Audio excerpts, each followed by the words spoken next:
준비하시는 분들, 또 우리 찬양팀 위해서 기도하시는 모든 분들께 진심으로 감사드리고, 제가 은혜가 막 돼요. 이렇게 찬양 드리는 시간이. 감사하다. 참 하나님은 우리의 기도를 참 들으시는구나, 그런 생각을 많이 했습니다. 1년 가운데 가장 중요한 달이 1월이 아닙니다. 12월입니다. 새로운 달을 시작하기 직전이 굉장히 중요합니다. 연말에 마귀는 우리를 굉장히 방해합니다. 세상 사람들은 크리스마스하고 아무 상관도 없는 사람들이 굉장히 이 문화를 즐기고 누리기 때문에 우리가 자칫 잘못하면은 연말에 하나님의 인도를 못 받을 가능성이 많기 때문에 여러분들은 성령의 인도를 받는 은혜의 자리에 있다는 것 감사하시기 바라고, 지속하는 축복이 있기를 주님의 이름으로 축원드립니다. 서론에서 저와 여러분들이 이걸 좀 아셔야 됩니다. 이번에 유 목사님도 말씀하셨지만 우리는 그냥 예배 드린다 안 드린다 이 차원일 때가 많거든요. 근데 하나님은 우리의 예배를 받기를 원하시고, 예배 때 저와 여러분에게 중요한 응답을 다 주시기를 원하십니다. 그래서 예배가 굉장히 소중합니다.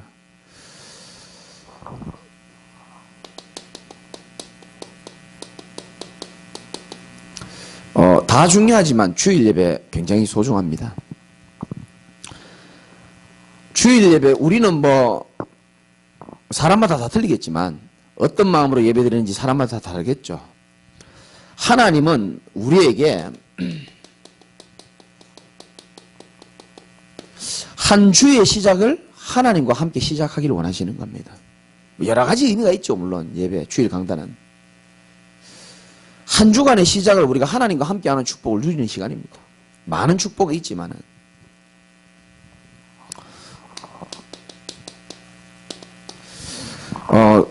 수요예배 오신 여러분들은 정말 대단하신 분들입니다. 여러분들이 시간이 나셔서 오고 시간이 안 되면 못 오는지 저는 잘 모르겠습니다만은 여러분도 모르게 우리 제자교회 수요예배 계속 드리면 강단에 자꾸 뿌리 내려지게 될 겁니다. 굉장히 중요합니다. 나는 시간 나면 오고 안 하면 못 오고 그런 수준인 줄 알았는데 나중에 돌아보니까 수요예배 계속 오다 보니까 교회와의 축복을 누리고 있다는 것을 알게 될 겁니다. 수요예배 드리러 나오시는 분들이 시험 드는 경우 잘 없습니다. 그만큼 여러분들 소중한 분들입니다. 하나님이 이 교회 강단과 교회 흐름이 다 나오기 때문에 굉장히 중요한 축복을 누릴 수 있는 것이고요.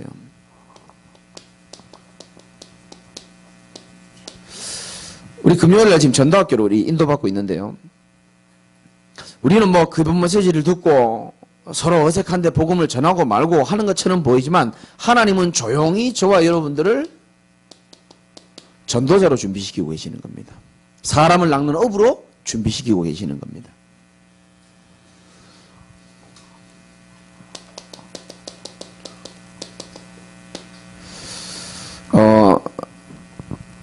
저는 새벽에 참 중요하다고 생각하는데 하나님은 시편 46편 5절에 새벽에 도우시는 하나님이라 그랬고, 예수님도 바쁜 일정 가운데 새벽 미명의 시간을 잘 이용했습니다. 조용한 시간이고 아무도 뺏을 수 없는 시간이기 때문에. 사실은요, 이 새벽 시간은 우린 잘 모르지만 우리 속에서는 영적으로 혁명이 일어나는 시간입니다. 어마어마한 이 시간표가 중요한 응답이죠. 하나님이 예배를 통해서 우리에게 반드시 어떻게 하시냐? 성령으로 역사하시는 겁니다. 성령의 역사하심이 있어야 성도들이 살아갈 수 있는 힘이 생기는 겁니다. 흑암이 무너지게 되어 있습니다. 우리 사명자들이니까 우리 새 가족들에게 또 좀 알려줘야 될 메시지가 뭐냐면은 우리가 예배에 대해서 좀 소중하게 생각할 필요가 있는데, 사실은 여러분들이 이 정도는 아셔야 됩니다. 예배에는 4가지 요소가 들어 있습니다. 제일 첫 번째가 뭐냐 하면은 예배에서 굉장히 중요한 게 찬양입니다. 하나님이 우리를 만드신 이유가 찬양받기 위해서, 영광받기 위해서라 그랬거든요. 우리는 뭐 찬양을 잘한다, 분위기가 좋다 말다 하지만 하나님이 실제적으로 찬양을 통해서 영광받으시는 겁니다. 그리고 찬양을 통하여 저와 여러분들이 모르지만 영적으로 우리에겐 치유가 일어나는 겁니다. 굉장한 축복입니다. 갈수록 세상이 말세로 가면서 각박해지면서 우리도 모르게 제가 지난주에 말씀드렸죠. 인간에게는 그 지정의라는 세 요소가 있는데 자칫 잘못하면 우리는 지 쪽으로만 많이 강하게 치우칠지도 모릅니다. 아는 거 많습니다. 들은 거 많습니다. 이상하게 감정이 메말라요. 그러니까 우리 후대들은 세월이 흐를수록 뭔가 은혜가 보이는 모습이 잘 안 보일 겁니다. 많이 들었어요. 근데 감정의 움직임이 없는 겁니다. 이 감정이 하나님 만드시고 눈물을 만드시고 뭔가 느끼고 하는 그런 은혜 속이 사실은 이 찬양이 있거든요. 그리고 후대들이 나중에 교회 가니까 참 평안하고 은혜스럽고 이런 거 감정적으로도 느낄 수 있어야 되거든요. 중요하죠. 예배의 사요소 중에 하나는 기도입니다. 기도는 뭐 누가 기도하든지 간에 그 기도가요, 여러분들과 같이 하나님께 호흡하는 것처럼 이루어져야 되는 겁니다. 저는 장로님 기도할 때도 항상 뒤에서 내 기도처럼 그렇게 따라합니다. 나의 기도랑 동일하니까. 근데 이게 통하지 않으면 기도 끝날 때까지 기다려야 되는 겁니다. 찬송가 5절 하는 거 너무 길게 느껴집니다. 이게 호흡이 안 되면 그런 겁니다. 그 예배를 우리가 바로 알고 연말에 우리가 바로 좀 정리를 해야 되겠죠. 기도는 사실 하나님과 호흡이고 하나님과 소통이죠. 삶의 예배가 된다는 것은 이런 것들이 되고 있다는 겁니다. 여러분 현장이나 교회에서. 세 번째는 뭐냐면은 말씀이죠.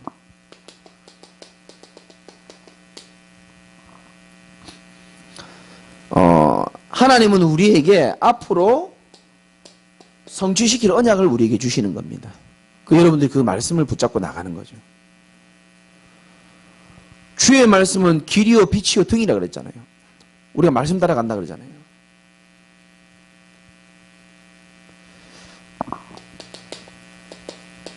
네 번째가 헌금이죠. 마태복음에 보면은 6장 21절에 보면 네 보물이 있는 곳에 뭐가 있다 그랬습니까? 네 마음이 있다 그렇게 말했죠. 네 보물이 있는 그곳에 네 마음도 따라가 있다는 겁니다. 하나님은 돈을 요구하는 분이 절대로 아닙니다. 하나님은 우리의 마음에 또 신앙의 고백을 원하시는 거죠.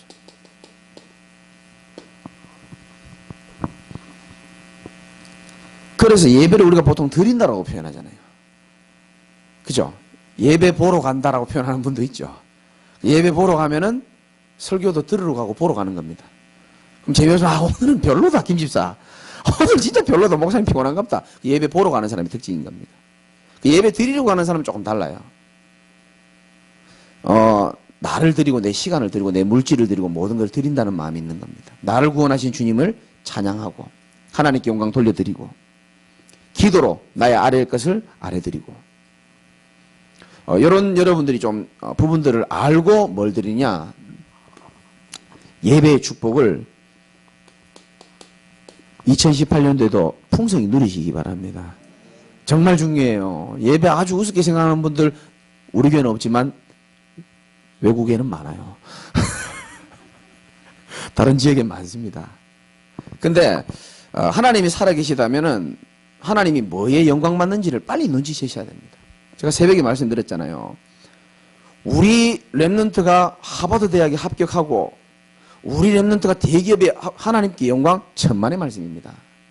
그건 불신자도 다 할 수 있는 거예요. 물론 복음 가져서 귀한 현장에 들어가는 건 축복이지만은 제가 성경을 보고 하나님을 아는 그 성경 안에서 보니까 하나님은 우리가 참된 예배자가 될 때 기뻐하시더라고요. 참으로 복음의 뿌리를 내릴 때 하나님 기뻐하신다니까요. 저는 거의요. 여러분들은 안 그렇지만요. 제 예배는 전부 거짓이었어요. 과거 예배는. 솔직하게 말씀드리면. 그냥 찬양대 하면요. 그냥 내 목소리 제가 지금은 목이 다 갔지만 옛날에는 약간 했거든요, 노래를. 내 목소리 화려하게 들리나 안 들리나 그게 제일 중요한 거고요. 모든 게 기준이 나였습니다. 하나님께 진정한 예배를 내가 사실은 못 드렸더라고요. 목사님 설교 비판하고요, 제가. 유 목사님 그런다잖아요. 이번에 집회 때 얘기하더라고요. 교회 밖에 마당에 농땡이들이요 예배도 안 드리고요. 목사님 설교하면 그거 밖에서 따라하고요. 장로님 기도하면 그거 따라하고요. 농땡이들 많았다 그러더라고요. 제가 그랬거든요. 사실은 거짓된 예배였는데 제가 이런 축복들을 조금 알면서 왜 하나님이 예배하는 자를 찾는지, 왜 말세 때에 모이기를 피할 때에 하나님이 예배를 중요하게 하는지를 제가 조금 알겠더라고요. 사실은 예배 속에 모든 게 다 들어있습니다. 모든 걸 다 여러분들이 찾으시고 누리시기 바랍니다. 그래서 이번 주에 주신 말씀이 사랑에 대한 말씀이었습니다. 오늘 제목도 안 썼는데 내가 너희를 사랑같이. 하나님이 사랑하라고 하신 이유를 우리가 성경에서 좀 찾아봐야 됩니다. 요한복음 3장 16절에 보니까 하나님이 세상을 이처럼 사랑하셨다 그렇게 말하고 있습니다. 하나님이 세상을 이처럼 사랑하셨다 그랬습니다. 왜냐? 세상은 사랑해주지 않으면 안 됩니다.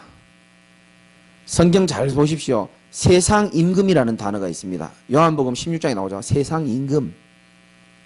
세상의 종로로 탄다. 세상 풍속을 쫓고 어둠의 세상 이런 표현들이 많아요. 하나님이 사랑해주지 않으면 이 세상은 밝아질 수가 없는 겁니다. 그래서 하나님이 독생자 예수 그리스도를 이 땅에 보냈는데 아까 기도에 찬양 인도할 때 기도도 했지만은 그 예수 그리스도는 예언된 분입니다. 400년 동안 노예처럼 살아가는 인생들 많잖아요. 400년 동안 노예처럼 살아가는 그 인생에 하나님은 피제사, 희생제사를 드리라만 했습니다. 지금 성경이 뭐 그냥 제사로 나와 있는데 옛날 성경은 희생제사로 나옵니다. 한마디로 말해서 피제사죠. 저는 이걸 보면서요, 그래 말이다.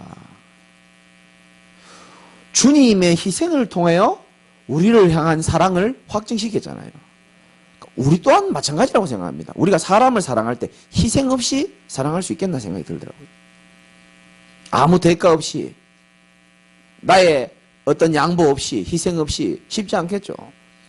이 피제사를 통하여서 모든 바로왕의 권세가 무너졌다는 사실, 다른 것으로는 안 됩니다.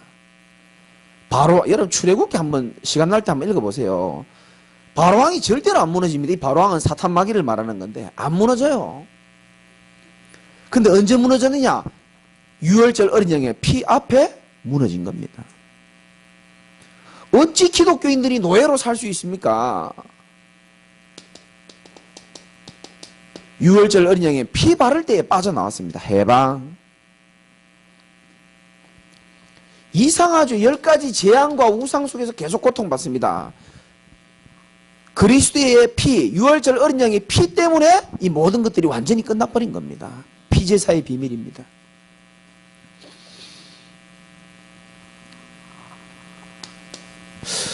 복음 계속 얘기하다 보면 여러분들이 난 복음을 진짜 깨달을 거라고 확신하거든요.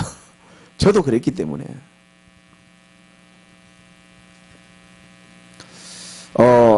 요한 1서 2장에 보면은 12절에 보면은 한번 읽어볼까요? 우리 한번 찾아봅시다.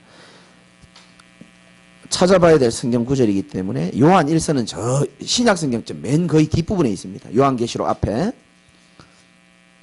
요한 1서 2장 12절 좀 중요한 구절이기 때문에 여러분이 체크하셔도 괜찮습니다. 찾으신 분들만 한번 읽어봅시다. 시작. 자녀들아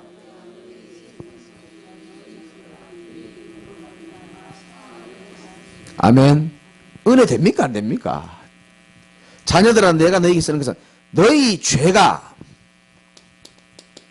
말은 저와 여러분들의 죄도 포함됩니까 안 됩니까? 되죠. 너희 죄가 그의 뭐로 말미암아? 이름으로 말미암아. 너희 죄가 그의 이름으로 말미암아 사함을 받았으며 이렇게 되어 있습니다. 과거형입니다. 이미 그리스도 예수의 이름으로 인하여 모든 죄가 다 사함을 받았다는 겁니다. 그분을 믿는 자에게 주시는 축복입니다. 모든 죄에서 사함을 받았어요.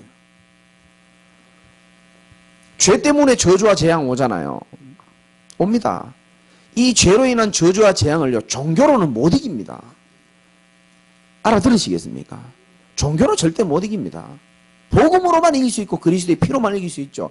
그런데 그리스도의 피로 모든 죄에서 그의 이름으로 말미암아 사함을 받았다. 이게 하나님 우리에게 주신 사랑이죠. 제가 자주 표현하죠. 이 복음 카파라 그래가지고 원어로 보면 덮어버리다 이런 뜻이 있습니다. 더러운 게 있는데 그걸 확 덮어주는 겁니다. 마당이 이렇게 있는데 촌에 개가 똥을 싸놨는데 흰 눈이 펑펑 와가지고 다 덮어놨어요. 외부에서 온 사람이 너무 아름답다. 개똥 보입니까? 안 보입니까? 전혀 안 보입니다. 개똥 있어요? 없어요? 있습니다. 흰 눈과 같이 우리 죄를 다 덮어버린 겁니다. 있는데 하나님은 없다 해버린 겁니다. 근데 율법주의자들은 어떻게 봅니까? 저기 분명히 뭐가 있어. 개가 아까 왔다 갔다 한 걸 내가 분명히 봤어. 저기 삽으로 한번 덮여봐. 그게 율법주의자들입니다. 그러니까 율법으로, 이론으로, 교리로는 사람을 살릴 수 없어. 복음으로만 사람을 살릴 수 있는 겁니다. 복음은 살리는 것이요. 여러분은 복음 가진 자이기 때문에 살리는 자로 하나님이 부르신 겁니다. 아셔야 됩니다. 시편 78편 38절 한번 찾아봅시다. 시편은 구약에 있습니다. 시편 78편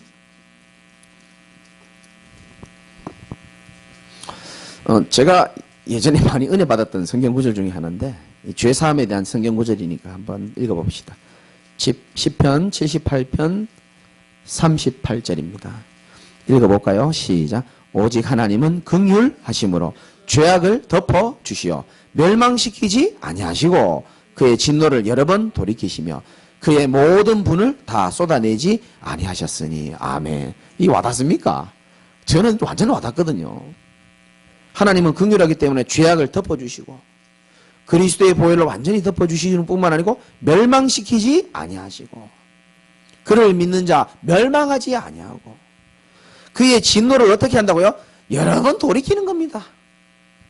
몇 번을 진노를 받아야 될 내가 그리스도의 피로 몇 번이나 그의 모든 분을 화를 이런 말입니다. 다 쏟아내지 아니하셨으니 난 그래서 하나님의 사랑이 너무 감사한 거예요. 그의 분을 다 쏟아냈다면은 내 몸이 많이 망가졌을 겁니다. 여러분 앞에 서지도 못했겠죠. 그의 모든 분을 쏟아내지 않는다 그랬습니다. 이게 하나님 우리에게 베풀어 주신 사랑이죠. 이번 주 강단 말씀으로 치면 요한복음 13장 1절에 주님은 자기 백성을 사랑하시되 어떻게 사랑하신다고요? 끝까지 사랑하시는 거예요. 이 사랑 속에 우리가 있는 겁니다. 끝까지 사랑하신다 그랬어요.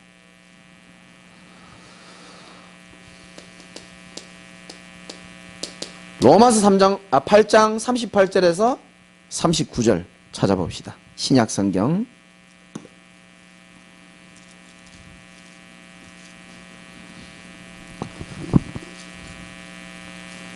로마서 8장 굉장히 중요하죠. 38절 39절 우리를 향한 하나님의 사랑을 이 전도자 바울이 확신 있게 써놨습니다. 읽어봅시다. 시작. 내가 확신하노니 사망이나 생명이나 천사들이나 권세자들이나 현재 일이나 장래 일이나 능력이나 높음이나 기쁨이나 다른 어떤 피조물이라도 우리를 우리 주 그리스도 예수 안에 있는 하나님의 사랑에서 끊을 수 없으리라. 아멘. 한 번 맺어진 그리스도의 피로 맺어진 우리는 언약의 백성, 이 사랑과 언약은 어떤 것으로도 끊을 수가 없다 그랬습니다. 복음 바로 아셔야 되는 겁니다. 한 번 그리스도로 인하여 우리가 하나님의 자녀가 되고 그 하나님의 사랑 속에 우리가 있다. 끊을 수가 없다 그랬어요. 그 사랑은 끊을 수가 없는 겁니다. 끊을 수 없는 사랑이죠.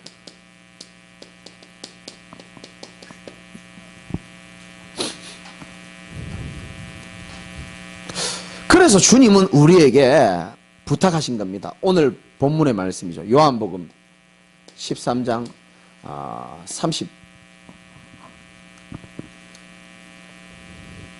34절이죠. 34절에서 35절. 새 계명을 너에게 준다. 서로 뭐하라? 사랑하라. 내가 너희를 사랑한 것 같이 하나님께서 우리에게 새로운 계명을 주신 겁니다. 서로 사랑하라. 제가 새벽에 말씀드렸죠. 31절에 그가 나간 후에, 그가 누군지 아십니까? 예수님이 제자들 모아놓고 이 얘기를 했는데 그가 나간 후에, 이 그는 가룟 유다가 나가버린 겁니다. 앞으로 십자가에서 누가 죽일 건지를 얘기하니까 유다가 나갔어요. 그가 나간 후에, 쉽게 말해서 진짜 예수님의 제자들만 모여있을 때에 주님이 지금 말씀하신 거거든요. 무리들 앞에 이런 말을 할 수가 없습니다. 무리들은 이 말을 이해를 못해요. 왜?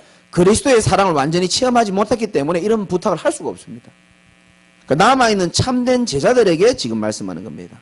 내가 너희를 사랑한 것 같이 너희도 서로 사랑하라. 너희가 서로 사랑하면 이로써 모든 사람이 너희가 내 제자인 줄 알리라. 이렇게 말했습니다. 주님이 왜 하필 이 말씀을 하셨을까요? 저는 여기서 답을 찾았습니다. 베드로전서 4장 8절에 보면 제가 읽어볼게요. 전도사 바울이 베드로가 이렇게 말합니다. 마지막으로 말하노니, 예수님도 지금 마지막으로 지금 얘기하셨거든요. 마지막으로 말하노니 너희가 다 마음을 같이하여 동정하며 형제를 사랑하며 불쌍히 여기며 겸손하며 악을 악으로 갚지 말고 욕을 욕으로 갚지 말고 도리어 복을 빌어라. 이를 위하여 너희가 부르심을 받았나니 이 복을 이어가게 하려고 한다. 이런 말씀이 있습니다. 뭐라고 말했냐? 마지막으로 하신 말씀입니다. 주님도 지금 마지막으로 하신 말씀입니다. 왜 마지막으로 이런 부탁을 했냐는 거죠.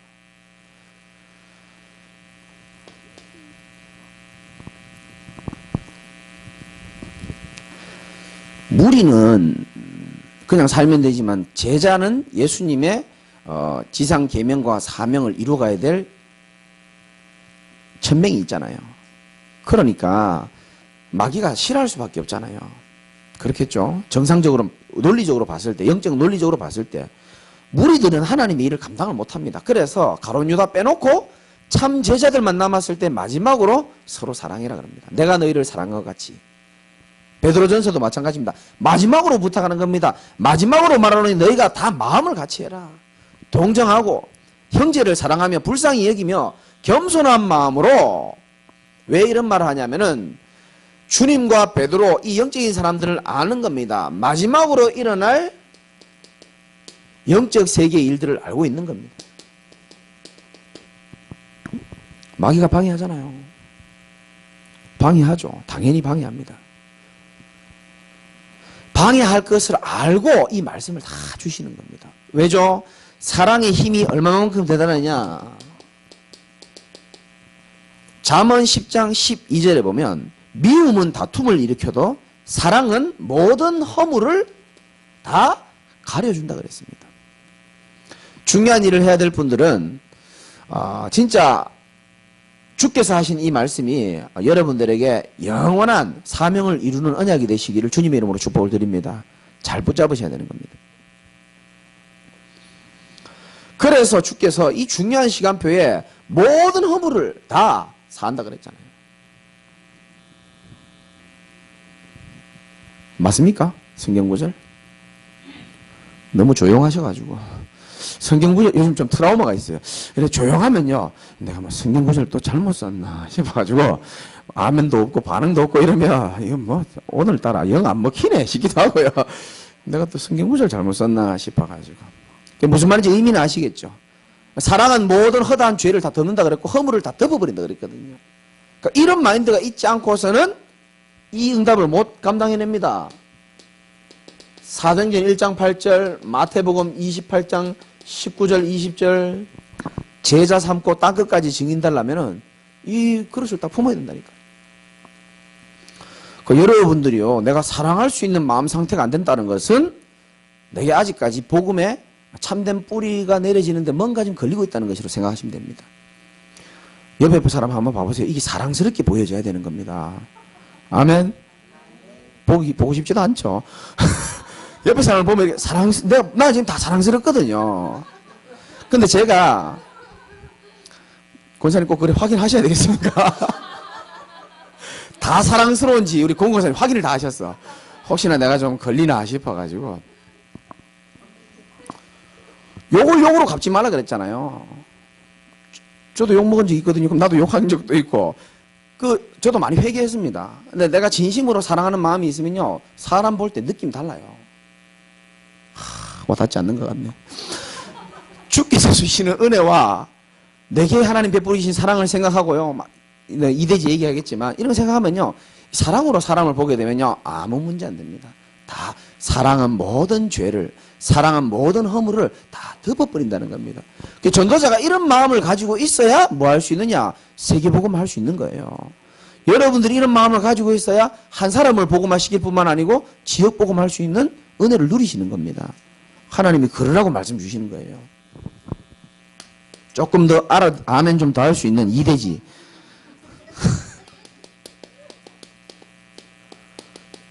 뭔 사랑에 상처가 있는지.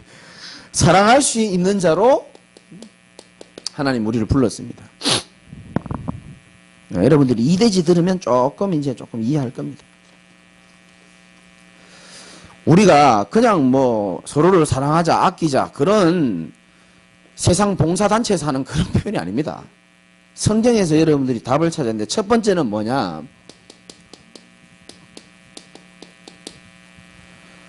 우리가 복음적으로 먼저 이해할 수 있는 눈이 필요합니다. 잘 한번 들어보세요. 잘 한번. 이번에 대구에서 직장 동료끼리 좀 사랑을 했는가 봐요. 뉴스 보셨죠? 근데 자꾸 만나달라니까, 이 남자가 여자를 자꾸 만나달라니까 안 만나주는 겁니다. 그래가지고 막 칼 가지고 막 3번 찔러가지고 아마 죽었죠? 징역 22년을 구형을 받았어요, 이 남자가. 여러분이 볼 때는 그게 그냥 단순한 사건으로 보입니까? 아니면 그 사람이 어느 날 내 사랑을 안 받았기 때문에 찔렀다, 이렇게 생각합니까? 그거 다 틀린 겁니다. 그 사람이요, 그렇게 하나 문제가 드러나고 사건이 드러날 때는요, 굉장히 오래된 문제라는 것을 여러분 볼 수 있어야 되는 겁니다. 무슨 말이냐? 하나님 떠난 인간이 창세기 3장의 영적 문제에 계속 내려오다가 이게 가문을 타고 쭉 내려온 겁니다. 그게 부모님을 타고 태어난 작품이 우리 개인이란 말이죠. 그러니까 태어날 때부터 영혼에 딱 각인된 게 있습니다. 그게 뭐죠? 가문의 배경들이 딱 각인이 되어 있습니다. 우상, 음란, 실패할 수밖에 없는 무기력, 무능력, 이런 모든 것들이 쫙 타고 내려오다가, 저주 타고 내려오다가 한 사람이 태어나는 겁니다. 자, 그런 배경 속에서 태어난 사람이 언약을 누리고 임마누엘 누리고 찬양하고 우리 같은 걸 못 누립니다. 그러면 한평생 살아가면서 살긴 살아야 되고 성공해야 되죠. 잘 살고 싶은데 잘 안 되어집니다. 그러니까 어떻게 되죠?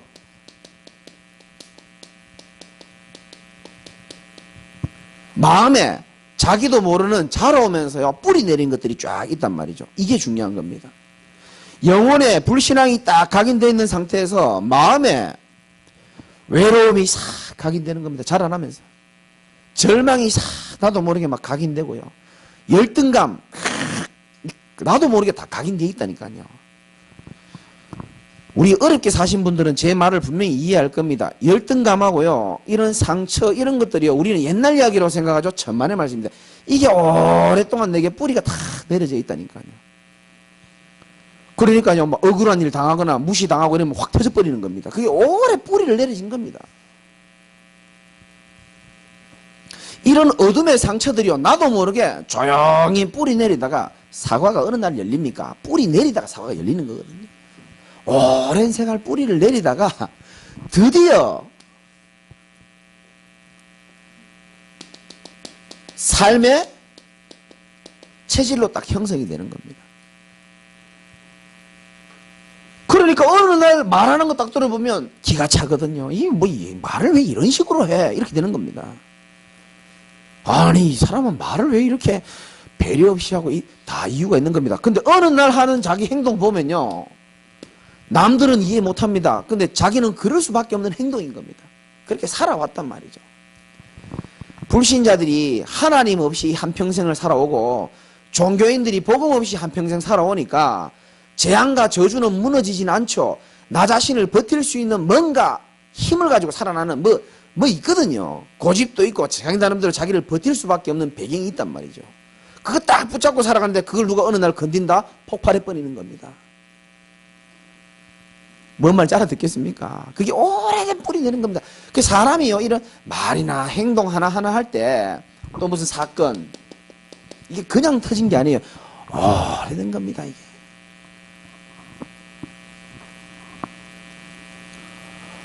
그 뭐 이상한 행동, 뭐 이게 오래된 거라니까요. 그러니까 우리가 그냥 대부분 사람들은 요것만 딱 본다니까요. 아, 어떻게 저 사람 저럴 수 있냐. 천만의 말씀. 그 사람은 이미 성장 배경 속에 마음에요, 많은 게 뿌리 내린 상태입니다. 그거를 남들에게 말 못하잖아요. 혼자 고민하고 답도 없이 살아가다가 어느 날 복음 만난 겁니다. 복음이 좋아요. 너무 좋은데 아직 이게 남아있는 사람들이 많단 말이죠. 그 눈으로, 복음의 눈으로 우리는 창세기 3장의 오래된 그 흐름 속에서 왔다는 것을 볼 수 있는 눈을 딱 가지는 게 중요하고요. 두 번째는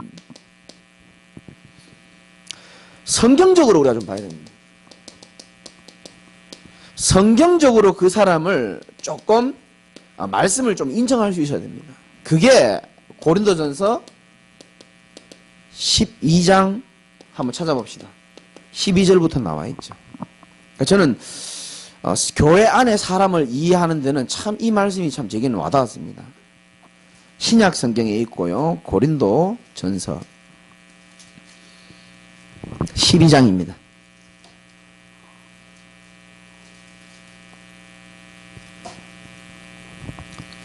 12절부터 보니까 몸은 하나인데 많은 지체가 있고 몸의 지체는 많으나 한 몸인 것 같이 그리스도도 그러하니라. 17절 한번 읽어볼까요? 시작. 만일 온몸이 눈이면 듣는 곳은 어디며 온몸이 듣는 곳이면 냄새 맡는 곳은 어디냐. 다 다를 수 있다는 겁니다. 거기에 쐐기를 박는 말씀이 18절이죠. 시작. 그러나 이제 하나님이 그 원하시는 대로 지체를 각각 몸에 두셨으니. 아멘입니까? 하나님이 원하는 대로 지체를 각각 다르게 다 원하는 곳에 뒀다는 겁니다. 지금 우리 몸을 말하는 게 아니에요. 고린도 교회가 자꾸 문제가 일어나니까 하나님이 이 말씀을 주시는 겁니다. 이해하라는 거죠. 21절에 재밌는 말씀이 있습니다. 읽어봅시다. 시작. 눈이 손들어 내가 너를 쓸데없다 하거나 또한 머리가 발들어 내가 너를 쓸데가 없다 하지 못하리라. 아멘입니까? 눈이 손들어 너는 쓸데없어 말할 수 없다는 거예요. 머리가 발들어 내가 너를 쓸데없다 하지 못한다. 그뿐 아니라 더 약하게 보이는 몸의 지체가 도리어 요긴하는 일이 많다는 거예요. 오늘 새벽에 말씀드렸잖아요. 새끼발가락 같은 거. 아무 쓸모도 없어 보이지만 사실은 새끼발가락이 없으면 걷지를 못합니다. 요긴한 겁니다. 이 눈으로 우리가 지체를 바라봐야 된다는 겁니다. 아, 하나님이 모든 그리스도의 사람들을 한 몸으로 만들어가지고 하나님의 영광과 언약 성취를 이루어 나가시는구나. 그런 눈으로 우리가 볼 수 있어요. 그래야 제자교회란 말이 어울리게 되는 겁니다. 25절에 몸 가운데서 분쟁이 없고 몸끼리 무슨 분쟁이 있냐는 겁니다. 이해가 갑니까? 여러분 발하고 손하고 싸웁니까? 안 싸운다죠. 몸끼리 분쟁이 없고 오직 여러 지체가 같이 돌보게 하셨느니라. 26절은 여러분들이 꼭 기억해야 됩니다. 한번 읽어봅시다. 시작. 만일 한 지체가 고통을 받으면 모든 지체가 함께 고통을 받고 한 지체가 영광을 얻으면 모든 지체가 함께 즐거워하느니라. 아멘. 우리 제자교회는 이런 축복 꼭 누리시기 바랍니다. 한 지체가 고통받고 있으면 함께 그 고통을 기도 제목 나누고 그 고통을 같이 받는 겁니다. 왜? 내 몸이니까. 몸에 냄새 나는 데 있어요, 없어요? 되게 깨끗한 척 하시는데 냄새도 나는 곳도 있고요. 저처럼 손가락 삐뚤어진 데도 있고요. 아픈 데 있어요, 없어요? 몸에 한 군데 이상은 다 있습니다. 그 성경적으로 우리가 볼 수 있어야 되는 겁니다. 그리고 한 지체가 영광을 얻으면 어떻게 하라고요? 모든 지체가 함께 즐거워하느니라. 좋은 일이 있으면 떡도 좀 사시고요. 아시겠습니까? 함께 즐거워하고 함께 아파하고 27절에 결론을 내면 너희는 그리스도의 몸이요 지체의 각 부분이니라. 이 고린도 교회 참 하나님 중요한 말씀하셨죠. 성경적으로 우리 모든 성도와 사람을 좀 인정할 수 있어야 되죠. 마지막으로 세 번째, 그래야 저와 여러분들이 사람을 실제적으로 살릴 수가 있는 겁니다. 실제적으로. 아무리 잘 배우고 엘리트라도요, 요거 두 개 이해 못하는 사람은 복음으로 사람을 절대 못 살립니다. 그렇겠죠? 복음 없는 사람이 똑똑하면 똑똑할수록 더 이런 사람을 살리기 어렵습니다. 영적 존재이기 때문에 이 답을 알아야 살릴 수가 있습니다. 그래서 저와 여러분들은 정리하자면은 사람 볼 때 복음적으로 이해할 수 있는 눈을 가지시기 바랍니다. 일대지에 말씀드렸던 것처럼 저 사람이 되게 오래된 거구나. 복음 모르고 오래 살아서 그럴 수도 있구나. 그렇게 이해하는 겁니다. 그게 사실은 이해가 되어져야 사람을 사랑하기가 쉬워요. 사람 왜 싫어하는지 압니까? 언제 우리가 딱 감정이 상하는지 압니까? 상대방이 내게 뭐라고 했을 때가 아니고요. 내 같으면 저렇게는 말 안 할 건데 그럴 때 열받는 겁니다. 그렇죠? 내 같으면 저렇게 행동 안 할 텐데 그렇게 생각할 때 우리가 열이 받는 거예요. 그럼 목사 열받을 일 많겠습니까? 안 많겠습니까? 장난 아닙니다. 하루에도 수십 번 있습니다. 저는 무슨 복인지 우리 교인 아닌 인간들도 저를 오늘 유튜브로 내지 말고요. 많아요. 저거 목사 놔두고 상담은 나한테 다 하고 헌금은 딴 데 가서 다 하고요. 참 기가 찹니다. 그러니까 저는 더 많죠. 그렇게 따지면. 근데 그걸 여러분들 그렇게 보면 안 되고 복음적으로 볼 수 있어야 되는 겁니다. 이 사람이 오랫동안 복음 모르고 우상숭배하면서 자기 자신을 세상에서 살아남기 위해서 고집도 좀 있구나. 그거 다 몸은 다 틀린 거거든요. 복음적으로 이해하면 되는 겁니다. 그래서 이렇게 되는구나. 복음적인 눈으로 보일 수 있을 때 사람을 살릴 수 있는 겁니다. 복음적인 거는 이론이고 난 모르겠고 죽어도 못 살리는 겁니다. 그리고 아까 말씀드렸지만 우리가 성경에 있는 성경에 있는 말씀을 인정하는 겁니다. 뭐죠? 받아들여야 되는 겁니다. 그리스도가 교회의 머리고 우리는 한 지체다. 나는 못 받아주겠다. 그럼 할 말이 없죠. 그럼 하나님 믿는다는 게 안 맞는 거잖아요. 받아들이시기 바랍니다. 하나님이 여러분을 받아들이신 것처럼 받아들이셔야 되는 겁니다. 그래서 저는 오늘 좀 사실 간증할 게 참 많은데 제가요 사실 목사님들 모였을 때 사실 이 포럼을 했거든요. 못 받아주겠는 거예요. 여러분 앞에서 내가 다 받아주는 척 권사님 괜찮습니다. 희원아 괜찮다. 말은 다 할 수 있죠. 장 집사님 괜찮아요. 말은 다 하죠. 근데 속에서 막 이렇게 왜 나를 이렇게 낳았습니까? 근데 내가 가만히 보면요. 어느 날 회개가 딱 되는 거예요. 내가 참 복음이 아니구나. 그런 생각을 내가 많이 했습니다. 그러면서 하나님 앞에 기도했어요. 내가 안 되니까. 하나님 나도 정말로 복음적인 목사가 좀 됐으면 좋겠습니다. 새벽마다 계속 기도했죠.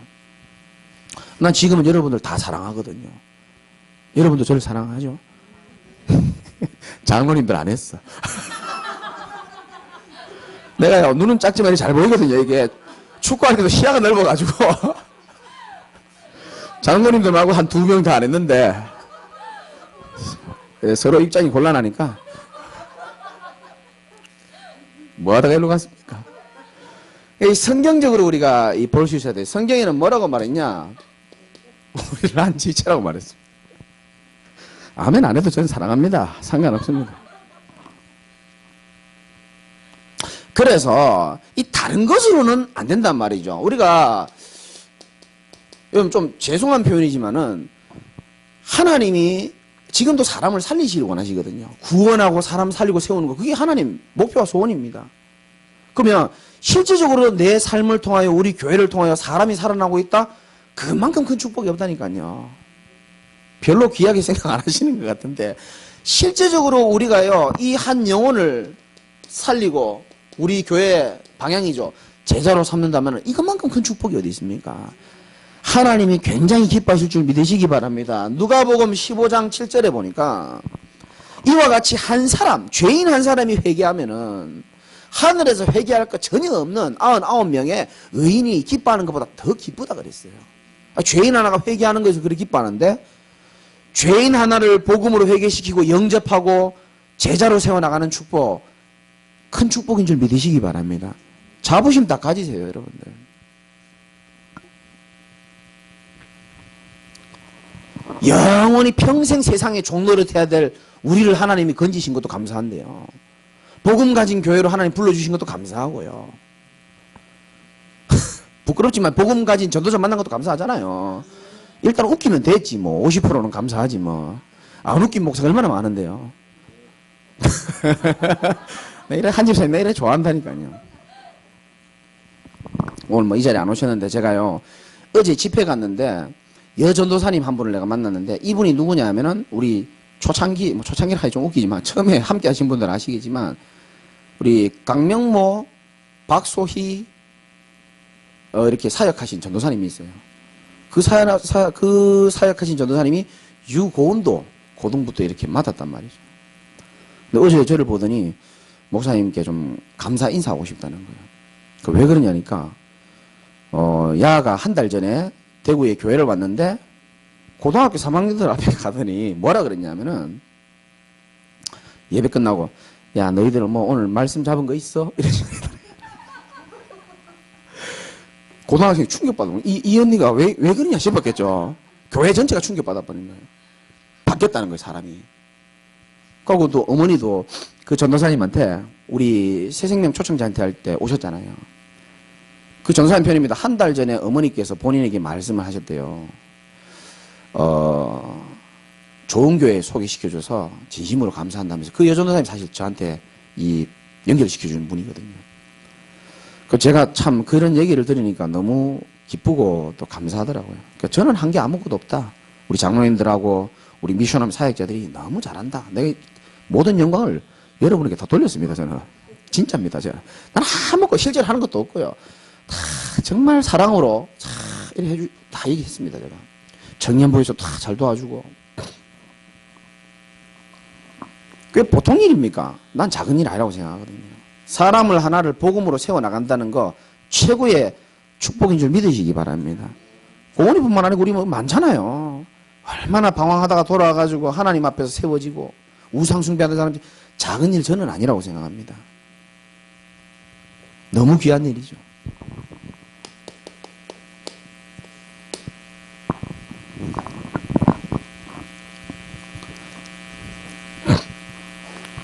여러분 이 연말에 좀 확인해야 될 게 있습니다.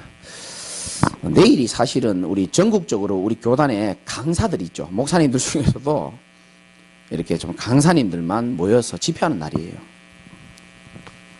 근데 거기 보면 광고에 보니까 문자 온 사람만 참석할 수 있다 이렇게 적혀 있더라고요. 제가 문자 왔을까요? 안 왔을까요? 안 왔어요. 그 아직 대형교회인 걸 잘 모르는가 봐요. 연락이 안 와. 그래서 최미아 권사 저한테 전화 와가지고 김 목사 내일 이거 강사단 수련회 오냐 물어보더라고요. 문자 안 왔다 그랬죠 내가. 이제 우리 가족이니까 김 목사 같은 사람이 강사를 해야 되는데 이러면서 막 안타까워하는 거예요. 그러니까 난 괜찮다 그랬죠. 속으로 그럼 직접 좀 얘기를 해주든가 유 목사님한테. 말도 안 하면서. 그래 이제 그런 농담 비슷하게 하다가 제가 속으로 좀 그런 생각을 조금 했습니다. 저는요 별로 상관없습니다. 옛날에는 상관 좀 있었는데 상관 전혀 없습니다. 그게 왜 그런가 제 스스로를 한번 물어봤어요. 왜 이렇게 내가 내 마음의 평안과 안식이 이렇게 많이 찾아왔지?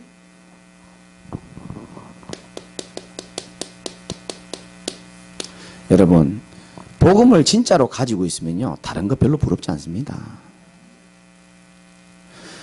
돈 없는 사람들이요 자기를 치장하고 다니는 사람들이 많아요. 생각보다. 없는 사람들은 항상 폼 잡아야 됩니다. 없는 사람은 특별히 더 좋은 거 많이 입으려고 하는 그런 것들이 좀 있거든요. 근데 진짜 가진 사람들은요 그런 거 안 해도 여유가 있어요. 정말 내가 만난 그리스도가요 모든 문제 해결자요. 이분이 살아계셔서 복음 안에 있는 나를 완벽하게 책임진다는 확신이 있으면은 어떤 것도 두렵지 않습니다. 어떤 것도 두렵지도 않고 어떤 것도 부럽지도 않아요. 오직 그냥 언약 따라가기를 기뻐하는 겁니다. 그래서 여러분들 연말에 확인해 봐야 됩니다. 나는 정말로 복음을 가진 자인가? 그 예수님이 이 제자들을 대상으로 이 메시지를 준 겁니다. 유다 빠지고 난 다음에 정말 네가 사랑할 수 있을 만큼 내가 너희를 사랑한 것 같이 나의 사랑을 너희가 정말 알고 있냐는 겁니다. 내가 너희를 사랑한 것 같아. 저는 그 메시지가요, 제겐 모든 답이거든요. 그래, 주님이 나를 사랑한 걸 다 생각해 보니까요, 막 할 말이 없어요. 저는 입이 10개라도 할 말이 없는 거예요. 그 당연히 서로 사랑하라. 당연히 이해가 되지는 겁니다. 복음 알지, 복음의 눈으로 볼 수 있지. 성경에 보니까 한 지체라고 말씀하셨지. 아, 하나님이 이래서 하나님의 교회를 이렇게 이루어 나가시는구나가 성경 보니까 다 이해가 되어지는 겁니다. 우리 교회는 굉장히 지금 중요한 시간표입니다. 여러분들이 아까 우리 찬양 인도하신 자매님 말씀하셨듯이 내가 정말로 목사님을 돕는 작은 목자로서 쓰임받아야 되겠다고 생각하신다면은 하나님이 오늘 주신 말씀, 내가 너희를 사랑한 것 같이 서로 사랑하라. 사랑으로 모든 허물, 모든 흑암의 공격 다 덮어버리시기 바랍니다. 그래서 여러분들을 통하여 새로운 또 응답이 시작되는 축복이 있기를 주님의 이름으로 축원을 드립니다.